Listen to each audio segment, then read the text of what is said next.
chemtrail, apocalyptic hieroglyph. Try to riff, wind up stiff, find a spliff, smoke it. Light the fire, turn it high, burn the wire, work for hire. Your desire, dire stakes, get brokered. Colonize, gentrify, do or die, simplify, sympathy. All in all symphony, cold chillin', top billin', body count, cop killin', super villain rivalry, mighty arch nemesis. March from the genesis to the omega, hit the bodega, arm lega, arm head mega, shine like Vega, black hole, supernova, super lover, Casanova, golden era terror, golden child wildin', reservoir canine, clans from the highland, syndicate assassin, heartbeats bionic, ancient masonic, sons of mantronic. The culling is coming, grab your guns, stack cash funds, fathers teach your sons. When politicians talk, assume they're lying, and living on your knees, much worse than dying. The culling is coming, grab your guns, stack cash funds, and teach your sons. When politicians talk, assume they're lying, and living on your knees, much worse than dying. Smartphone, spy drone, microphone, Godstone, Home Alone, Al Capone, Skull and Bone, Terradome, satellite, socialite, neophyte, troglodyte, out of sight, parasite, chocolate white, Canaanite, satanic Vatican, tyrannic architect, organic archetype, volcanic dialect, titanic visual, ironic imagery, iconic ritual, bionic symmetry, sacred mathematical, live from the tesseract, surgically tactical, spine of a silverback, sign of the zodiac, megalomaniac, cardiac, heart attack, talking bread, walking dead, zombified, Columbine all the time, press rewind, raise the flag, black it out, flood the hood, crack it out, on the news, keep it quiet, sell the lie, make them buy it, fake a trial, start a riot, find the threat, pacify it. Culling is coming, grab your guns, stack cash funds, fathers teach your sons. When politicians talk, assume they're lying, and living on your knees, much worse than dying. The culling is coming, grab your guns, stack cash funds, and teach your sons. When politicians talk, assume they're lying, and living on your knees, much worse than dying.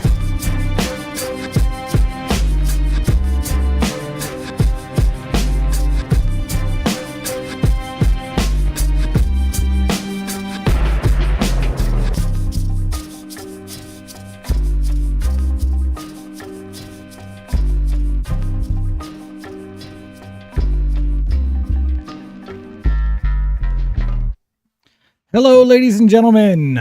Good evening. I am Sir Tommy P., Defender of the Faith. And I'm Empress William. And we are the Nephilim Murder Crew. Yes. Yes. It is a Sunday night, so you know what that means. This is Catholic chat. This is basically us talking about Catholic shit. Yep.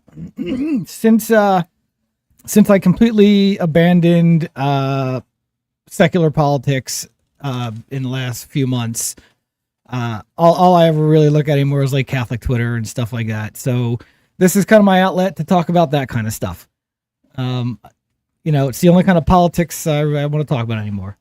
And I also have stepped away from secular politics, mostly because I want to repeal the 19th, but also because I don't care anymore. It's pointless. Doesn't matter. I just don't care anymore. Yeah. But however, I haven't delved into the Catholic only newsfeed yet. So yeah, well, mine just kind of curated that. So I have the three Twitter accounts. You know what I mean? I've got mine, I got this one, and then I've got my troll account. Yeah. My troll account. So I set that up right around the same time I decided I don't care about politics anymore. So that feed is it's perfectly curated. It's basically just Catholic Twitter. That is all that feed is. And that's what I look at mainly anymore. I had a perfectly curated feed on my regular account for news, specifically events, political news, because I was super into. Like, you know what I mean? I knew everything that was going on when it was going on. I was one of the first to know. Yeah. I had some really good sources. Yeah. And I just very in the know. Yeah. So and then I just stopped caring about it. And then so like all the attention I focused into that is now going into my Catholic feed. So but yeah, I don't want to talk about that kind of stuff on our Wednesday show because not what I'm trying to It's do not for there. everybody. And Yeah, I and realize- we don't want to like shove it down your throat. Right, I Since we realize- already have you for a different topic anyways. That's kind of messed up. I realize that the people that care about the other things we're talking about are not necessarily They might not. Catholic. They're Christians, most of them, but they're not Catholic, so they don't want to hear about Catholic. Most Protestants hate Catholics. Well, and they're allowed to, and that's fine. Yeah. But they like us as human beings, so they watch our other content. Right. And that's it's a respect thing, and it's also well, Yeah, and I'm not saying that all Protestants, it's just my experience, especially on Twitter these days. yeah. Oh man, are Protestants hot, man. They don't like Catholics at all. Now, and again, I'm not saying our fans that are Protestant don't Feel that way. Yeah, It's that they not- feel that way. No. Speaking in generalities, of course. Always the worst of the worst person to represent that group. That's who we're talking about. Yeah, That's who we're generalizing it to. Because that's what we should all do. We Yes. should just assume that everybody is the worst possible version, and that until they give you a glimpse of something else. Yeah. Oh yeah. Hi, JC. Good evening. I think you're the Hello. only one out there. Hello. Yeah. So. But it's Sundays will be shorter. They're not going to be like the full Well, length. Maybe, I don't know. they may Sometimes be. we could go Honestly, on. Our sometimes we normal could do one it. is only cut down to an hour now anyway. So I mean, That's true. This goes on probably an hour. Last one went on 48 minutes. I'm not trying to fill an hour here. You know what I mean? The conversation goes as long as it naturally goes and no further. Yeah, that's true. I'm definitely, there's no like you got to make a certain time. Oh, look, we got Dan back. Oh, hello. Oh man. Well, it's so I sent Dan in our group chat. I was like, the episode where Emily tries not to cuss. I was joking about that, but I mean, go for it. Oh, I heard it as a serious, like a John Doe serious. We don't curse around here. Yeah. So I was gonna try to. Well, I mean, as Catholics, we should try to clean our language up a little bit. I hear you, but God knows my heart. So. Yeah, no, I understand 100%. These people, and this is where like the speaking in tongues thing, y'all. I have a very interesting interpretation of that, and I'll go on a quick rant, and I will not turn this into a tangent.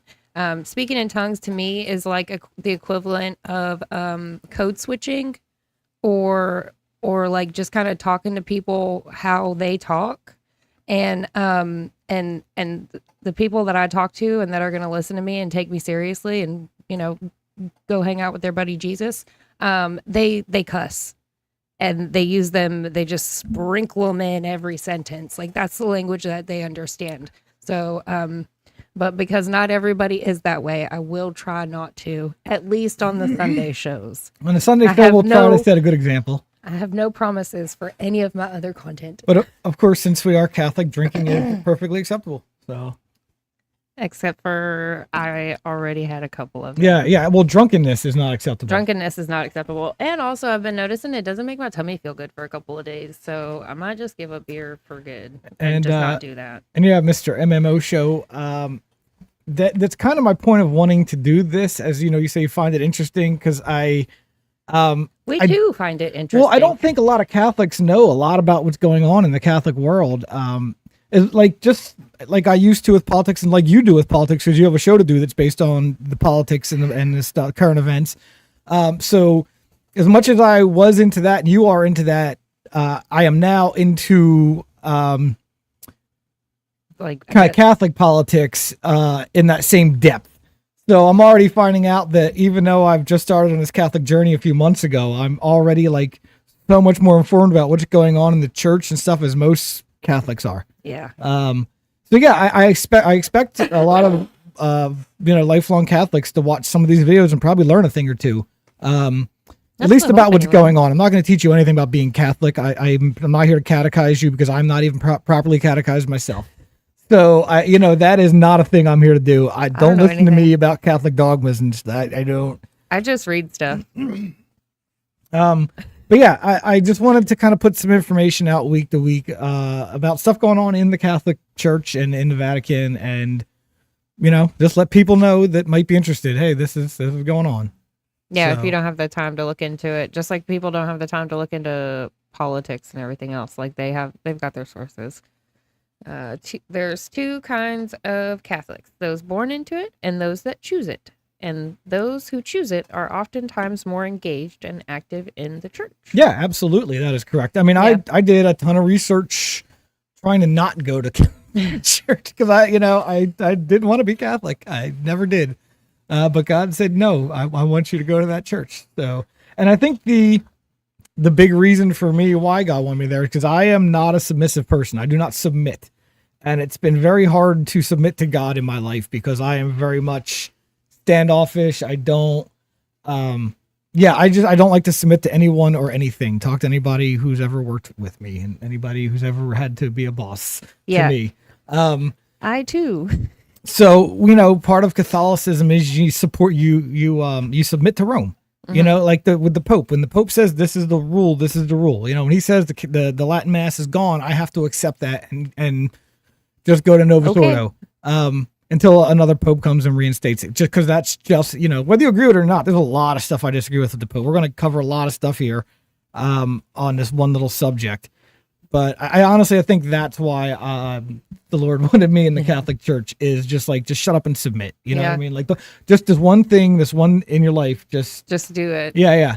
I don't care how you are with the world. Just, when it comes to me, you submit Yeah.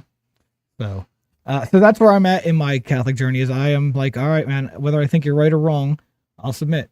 And in framing it that way, where we're talking about, secular politics, and then now we're talking about Catholic Church politics, the same way that we have to deal with crappy presidents and just deal with the changes that they make until some Supreme Court a few dozen years later decides to say, and that was a bad idea. We don't like that anymore. Overturned. The Catholic Church is set up the same way, not necessarily the same way, but it's a similar structure enough to where you can, even though they make bad choices, if I individual and submitting to God with what I'm supposed to be doing, and also just accepting that the Pope is submitting, right, until there's a clarification after the fact, just right. The whole point of me explaining it that way was that I don't know that other people look at it that way, and maybe having that framework might assist some people in understanding, oh, how could you be Catholic, or why should I still be Catholic? Right. Like, you could hate your boss, you could hate the corporation, but you still, you got to show up to do your job. Yeah. Well, also, what most people that aren't Catholic don't realize, and even actually a lot of Catholics don't realize, surprisingly, is the Pope is infallible. Yes, that is the statement. The Pope is infallible, but that is not the wholeness. So the Pope can speak infallibly, make a statement of dogma infallibly, this now and forever. They never do that. It hasn't happened in a couple hundred years, I think. I'm almost positive. So when he's out there spouting nonsense to gays and saying, oh, Muslims, Jews, and Christians, we all worship the same God, therefore we're all going to heaven kind of shit, that's not Catholic dogma. I don't have to believe that. He says that on his own, and that is not an infallible statement. That is in no way an infallible statement that you have to believe. So there are steps there. So when he's talking nonsense, he's not speaking infallibly. You don't have to believe what he has to say, but when he makes a rule or a law, you do have to follow it. Which the only rule or law he will have imposed since he came in is actually if he gets rid of the Latin Mass, and that's can be brought back as soon as he's out of town or as soon as he's out of office. Yeah. So yes, the Pope is infallible when he chooses to speak infallibly and is in a, I don't know all the rules to it. Yeah, but there's a whole bunch of rules. It has to be only about certain things. Like it can't be on matters of discipline like the Mass and stuff. He can't speak infallibly on that, so he can't outlaw it forever. Mm-hmm. There's very certain things that he can do it on, and it never gets used. So that's another thing people that aren't Catholic just don't understand when we talk about the infallible Pope. They think that because the Pope says these things, we all have to believe them all of a sudden, and that's just not how it works. It's a very much, well, that's like your opinion, man. And that doesn't have to be your individual opinion. Same goes with your bishops even some of the cardinals, your local father. Like, you don't have to agree with everything in the homily or every opinion that they give in any sort of situation. Like, aside from, it being a direct order, it's just their opinion. Right. The good thing is, for those of you who are Catholic or have ever been to Catholic Mass, it's such a good feeling to me to know that when I go to church, when I am in there and what I hear, everybody else gets to hear. Yeah. So everybody else is getting the same information, the same message. It's cohesive. Yeah.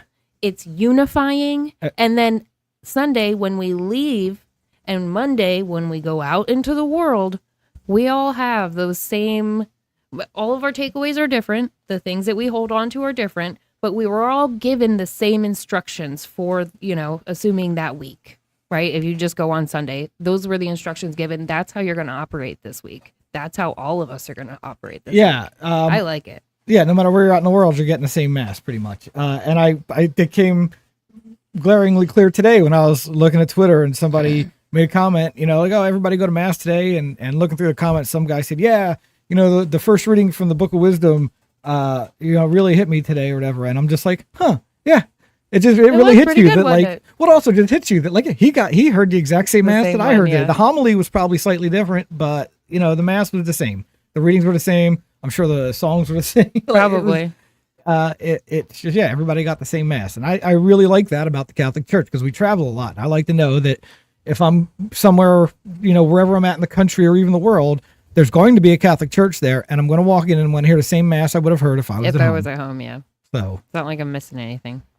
So yeah, anyway, so what we are talking about today, now that we are almost 20 minutes in, sorry about that, guys. We just kind of went on a tangent. That's all right. You gotta kind of, like, that could have been a whole episode of Catholic Chats on itself, talking about the infallibility of Pope and whatnot. We could end it right here. See you guys later. I'll change the title. It was only 16 minutes. No, I'm just kidding. That's right. We wouldn't do that to you. Yeah. So anyway, so what we are talking about is what's going on right now with the Pope and Archbishop Vigano. And I'm going to preface this with, I'm not coming down on a side on this, mainly because I don't know the rules and I mean, there's so much law and rules involved in the Catholic Church of, like, the slightest, you mess up one word up here and it nullifies everything. And you got to start like I remember hearing about a priest that was baptizing babies said, like, we baptize you in the name of the Father, Son, and Holy Spirit instead of I baptize you. And they basically had to figure out, and it was like 300 kids or whatever, and they had to go rebaptize so call up everybody's parents, like, hey, your kid's not validly baptized, bring them back. And like that's the kind of stuff we're dealing with here. So everybody's calling everybody out on these technicalities and this and I mean, I'll say right off the bat, Archbishop Vigano is a sedevacantist, and I am not a sedevacantist, mainly because, like I said, I feel part of why God put me here is to, like, humble me and be like, just submit. So for that reason alone, I'm not even going to delve into the technicalities of why Francis probably really isn't the Pope.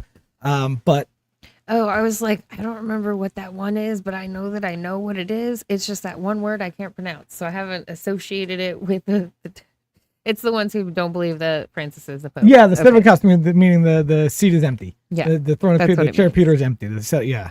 So, so yeah, right off the bat, if people came here to listen to me spout off against the Pope, like, sorry, I don't agree with him on 99.9% of the things. He doesn't really have opinions on this as it stands right now. He's just here to share information. Yeah, just share information, just so you people know, like, hey, here's what's going on. There's this guy, and so anyway, yeah.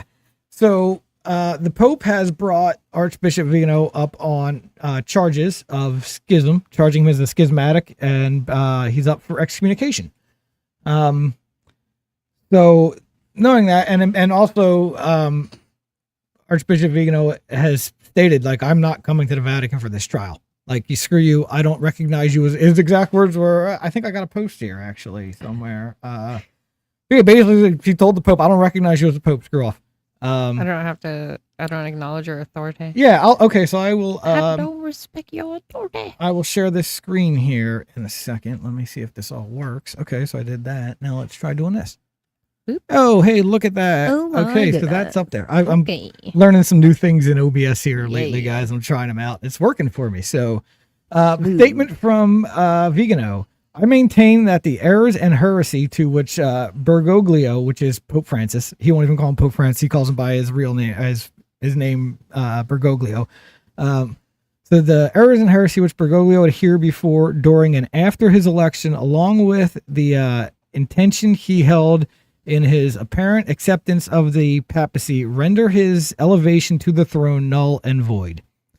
So that tells you what you need to know there about how Vigano feels about it. He's not happy. You're not my boss. You're not my boss. You're not the real Pope. You're not my pope.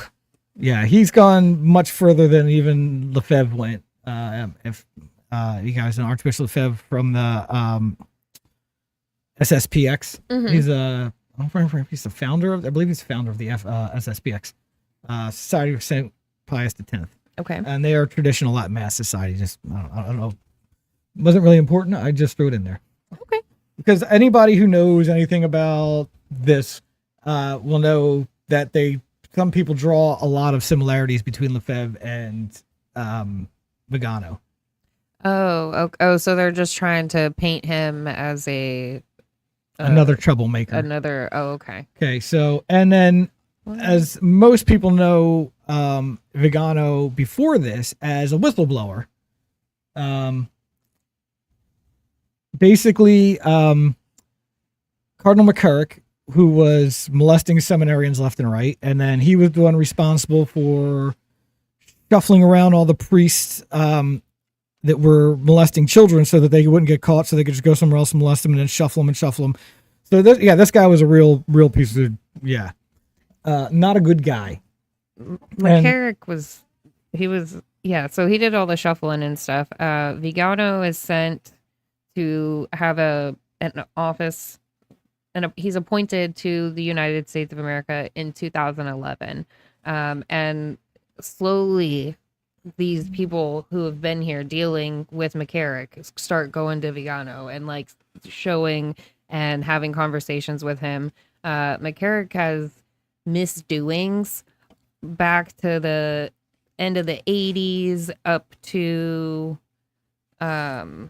2008. So 80s, 90s, 2030. He's got a 30-year track record of compromising seminarians and taking advantage of young men, right? So not a good guy. No. Not a good guy. So anyway, after Vigano airs all this out and stuff, the Pope Benedict, which is Pope before Francis, he basically stripped McCarrick of all title, told him you can't celebrate Mass in public, you can't speak in public, you basically are sentenced to a life of prayer and penance. Yep. Basically go live on a deserted island somewhere, don't let anybody see you, and just pray and repent, and hopefully the Lord sees fit. But you're not one of us anymore. Yeah.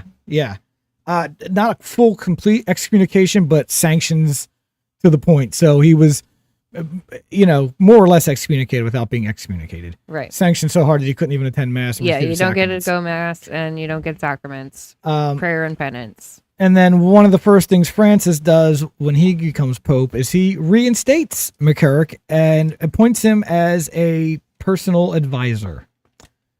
Yeah.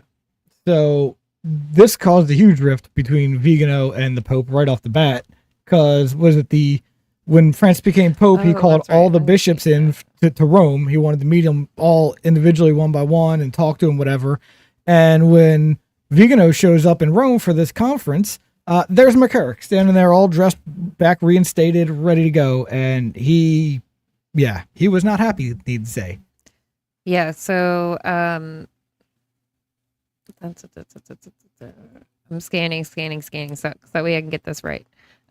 So there's the Francis before Francis is hosting this meeting, it was planned by Benedict. Benedict was the one before. Yeah.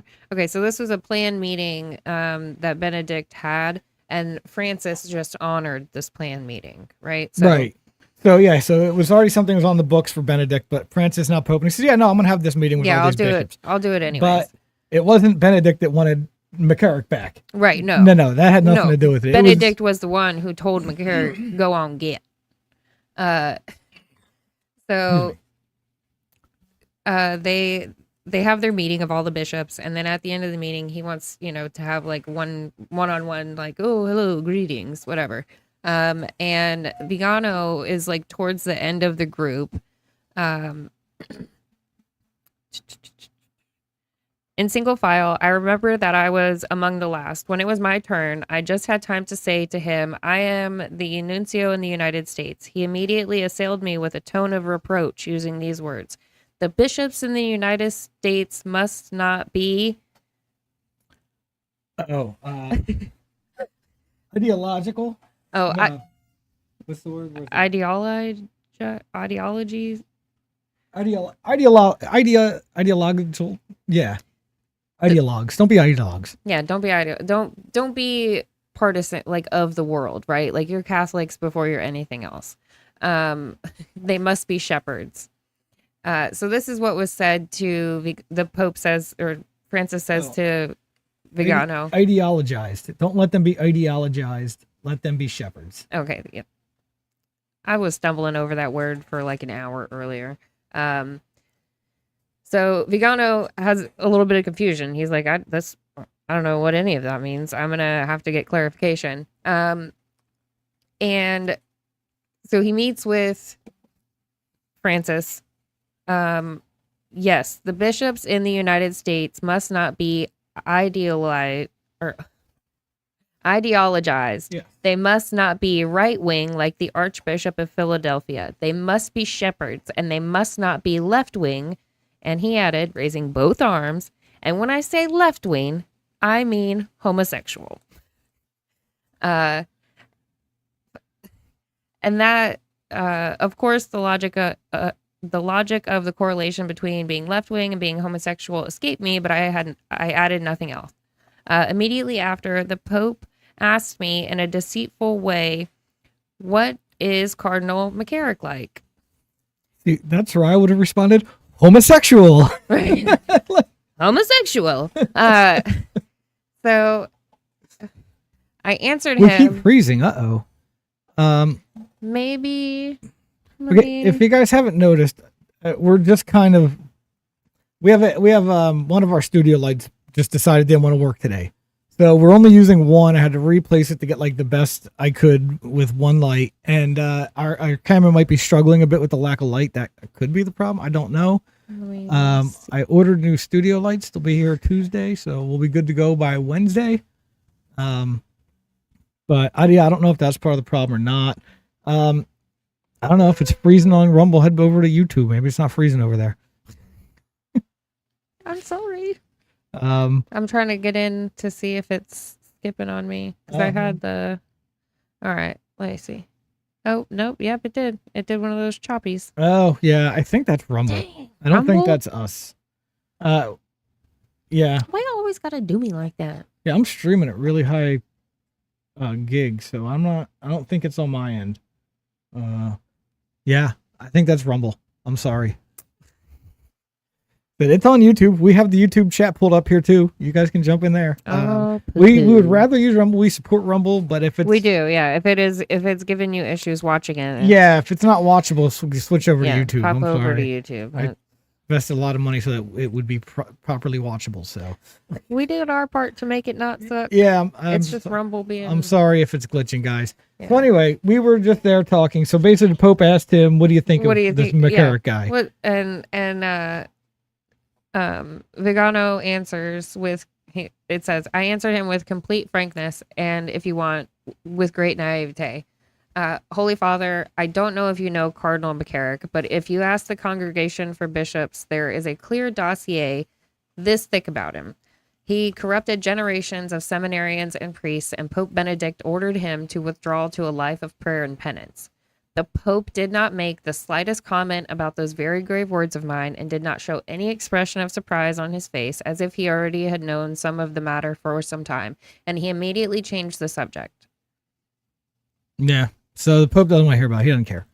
So, Or he already knew and is like fishing. yeah. Like, are you one of McCarrick's guys? Or are you like going to be a problem? Right, yeah. See, and that's the problem is right now, the highest up of the bishops and the cardinals are all, they're all these guys. Yeah. They're all these guys from that same class and that generation. They all came up together. They're all... And they've all been covering each other's backs for fucking It all came out of the 30 years. 1960s. All these guys came up and out of the 1960s, just like the just like Vatican II. And, oh, hey, Ginster, sweet. It is good over on YouTube. I thought so. Oh, sorry, guys. Yeah, everybody can head over to YouTube if you want. Chat's open. Ginster's over there by herself. Anyway, so yeah, I mean, can anybody name anything good that came out of the 60s? Like basically everything that ruined society as we know it came out of the 60s. Agreed. No, I know this sounds like I am anti-Pope. I am anti-Vatican II. I'm not. Like I said, No. I'm just reading the facts as I know them, and I'm presenting them to you guys. In fact, we're reading them from Catholic news articles just to make sure we get the information right. I am not choosing a side in all this, though. See, I was like, nothing good came out of the 60s, but then I also immediately wanted to say some good people were born in the 60s. Yeah, if you were born in the 60s, you were too young to be. There's nothing that's your fault. It wasn't you. Yeah, it was the people that It were was in your their, mama and daddy and all their friends. Anybody who was 17 to 30 in the 60s is the reason that anybody who's 17 to 50 in the 60s is just ruined they're the reason the world is the way it is. Yeah.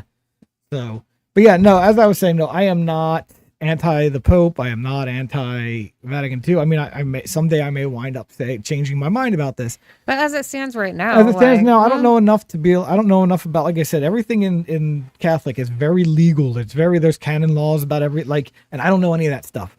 So I'm not going to sit here. I don't know enough about tradition of the Catholic Church. I don't know enough about any of this stuff. So I can't sit here and say, oh, this Pope's he's the worst Pope ever. He's an anti-Pope. He very well may be, but I don't know enough to say that. So for now, I'm just going to do what the Lord told me, and I'm going to submit. And I'm just going to I acknowledge he exists and he's out there doing whatever, and he represents the Catholic Church. And even though we may think differently, I have to just accept that he is the head of the church for now. That's all I'm saying. I accept that he is the head of the church for now. And when ordered to do something, which probably never happened because the popes just don't do that, I will do so though, because it's the Catholic Church, the church that Jesus Christ founded. So I can't walk away from it. So you just gotta keep doing what you know is right and praying to the Lord and shout the mass every Sunday, whether you agree with what they're telling you or not. You show up to mass every Sunday. That's what you do. And it's not, and it's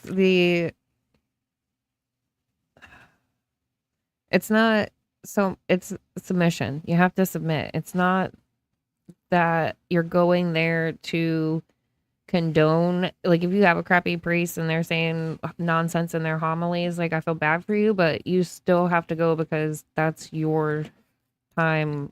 And also it's the Catholic Church. If you don't like the one closest to your house, there's another You one could go. 15 minutes away. Yeah. You know what I mean? It's not. I've recently seen someone humming about never gonna end up going to like this Orthodox church that's an hour and 45 minutes away. So I just not go to church because I only want to go to Orthodox. Drive the hour and 45 minutes, you whiny. Yeah, we drove an hour and a half to go see a Latin Mass last week. If it's something that you want to do, oh so bad, and exactly where you think you're supposed to be, an hour and 45 minutes is keeping you.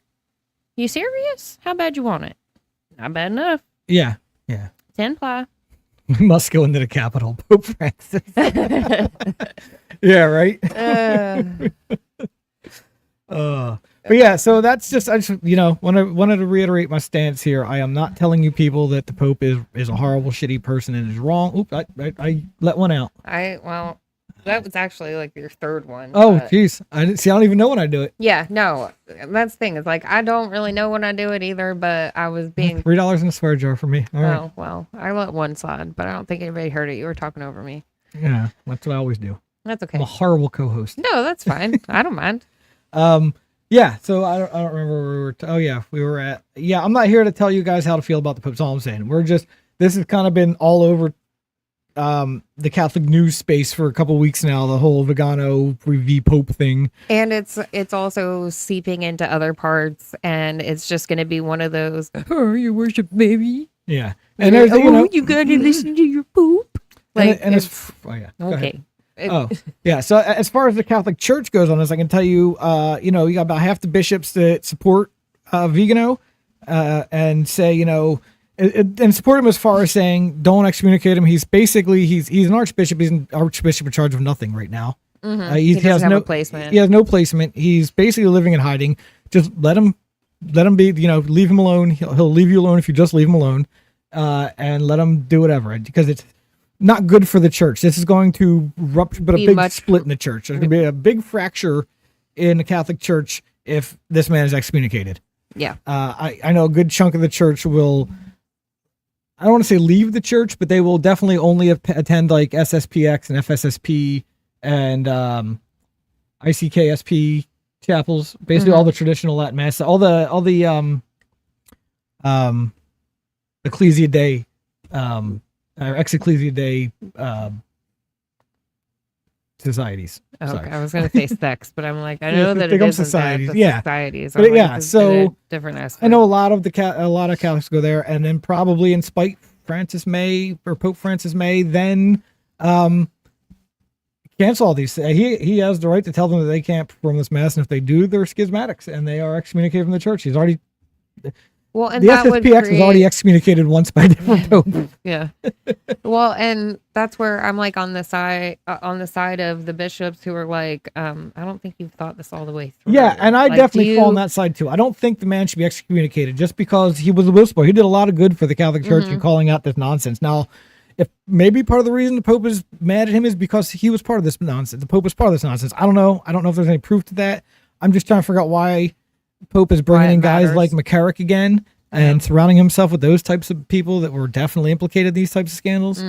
I don't understand that unless it could be as simple as pastoral care. So all the Pope Francis supporters always say, "Oh, he's big on pastoral care. He wants to reform this man." He very well could be. I don't know his heart. I don't know what he's up to.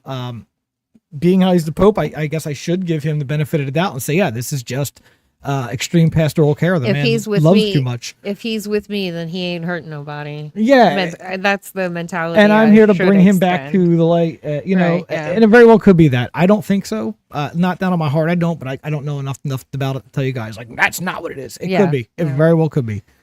So it could be just pastoral care, or it could be something more sinister. You guys do the research and figure it out for yourselves.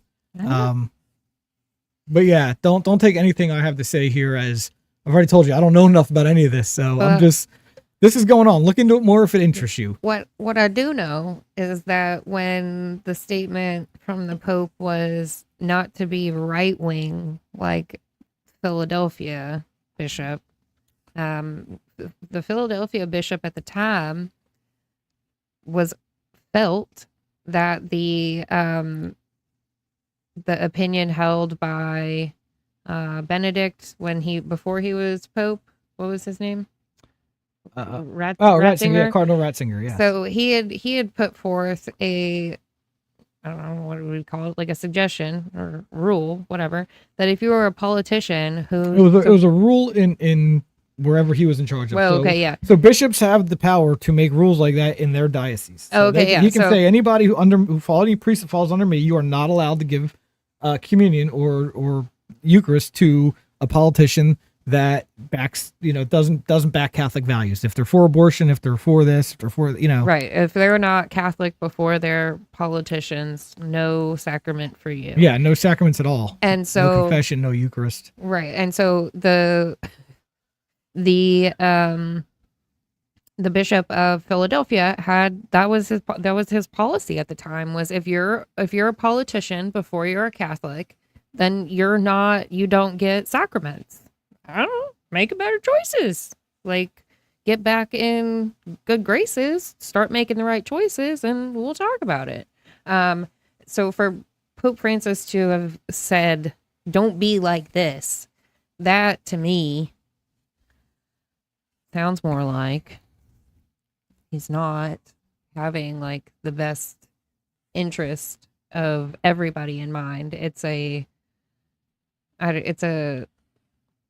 interesting thing to say to all of your bishops, everybody, especially knowing that there's certain groups of them who are secretly homosexuals and their higher ups are okay with it because they're also secretly homosexuals. So they have this weird 30, 40-year relationship of protecting each other. So of course they're going to be more for worldly politics, left-leaning politics, homosexual stuff.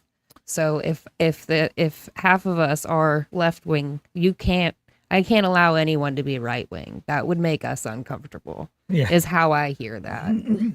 Yeah, the bottom line is, fortunately, is a lot of the younger priests and stuff coming up in the Catholic Church are much more conservative than the class that is going to be aging out in another decade. That is true. A lot of these guys that put a guy like Francis in charge are all going to be dead in 10, 15 years. Yeah. And we could possibly get some decent popes. I don't know. The next pope could be, I mean, it really, the Lord and the Holy Spirit, they can have a conclave and they can want to elect another horrible pope who is super liberal, and the Lord and the Holy Spirit can just not allow that to happen. Or yeah. not allow it to happen to one. They can move the heart, say, no, you know what? We gotta do what's best for the church. That's true. All of a sudden, I mean, the stranger things have happened. That's true. But in the end of the day, these guys are all aging out of the church, so we'll see what happens in the future. I know the guys coming up in the church are much more conservative, and I know it's scaring the heck out of a lot of people in the Vatican right now. They've openly said it. We don't like how conservative a lot of these younger guys are. I mean, I don't understand why you wouldn't like that. I don't understand why that would make you uncomfortable if you are who you've portrayed yourself to be. Yeah, so I'm gonna share a post here, I say from Dr. Taylor Marshall. Anybody who follows anything Catholic politics like it knows who Dr. Taylor Marshall is. Really good guy to listen to, but like, oh my God, the guy goes on forever. Like his shortest videos are like an hour and 40 minutes. Yeah, he likes on one little subject. He just, man, that guy, it's super knowledgeable. You learn a lot, but I just don't have that kind of time to dedicate to videos every day. Yeah. You could also say less. Yeah, you can get your point across in less, but yeah, very, very knowledgeable guy. Been in the Catholic Church for a long time. I believe he teaches at Dallas Seminary. I'm pretty sure he does. I thought he had St. Thomas Aquinas, just something cool. Maybe his university or whatever. I'm not sure. I maybe he used to teach at Dallas. Either way, he's a theology teacher. So here's his post, and it basically just says, it will likely take 2 or 3 saintly popes in the future to heal the chaos, confusion, division planted in the soil of the Catholic Church by this Argentinian tyrant. The gates of hell will never prevail over the Catholic Church. So obviously you see how he feels about the Pope, and a lot of Catholic scholars feel similar, at least the ones that I follow. Mm-hmm. But like I said, I'm not willing to take the hard line that they're willing to take yet, because I don't know what they know. I'm not there.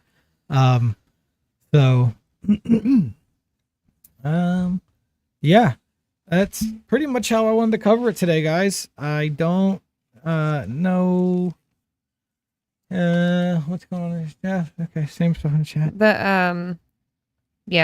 I'll put you could look it up. The Vigano's letter that he put out in August 22nd, 2018. It's a very interesting paper to read. And it covers Vigano's testimony, like just what my grievances. These are all the people who dropped the ball. These are the people involved. This is what was happening, these are the problems I inherited when I went to my job in America. Yeah. So, I know we didn't answer a whole lot of questions here for anybody, but that wasn't the point. The point was just to make you aware of stuff so that you have questions, and you go look them up yourself. Oh yes, and none of our people had questions. If you guys said, I probably we would have tried to answer them. Yeah, I would have tried to, but wouldn't have the But answers. ultimately, we're not here to give you answers. We're just here to give you some information, and so that way you at least are aware of it. And then if you want to know more, you now have something to look into. Yeah. At least now you know a little more what's going on in the Catholic politics world right now. Yeah. So yeah, Just old men dealing with old men stuff. That's what happens whenever you keep secrets your whole life. Yeah. So anyway, I think that's going to do it for tonight, guys. So everybody have a good evening, and we will see you Wednesday at 7:15. Yeah, we'll be back.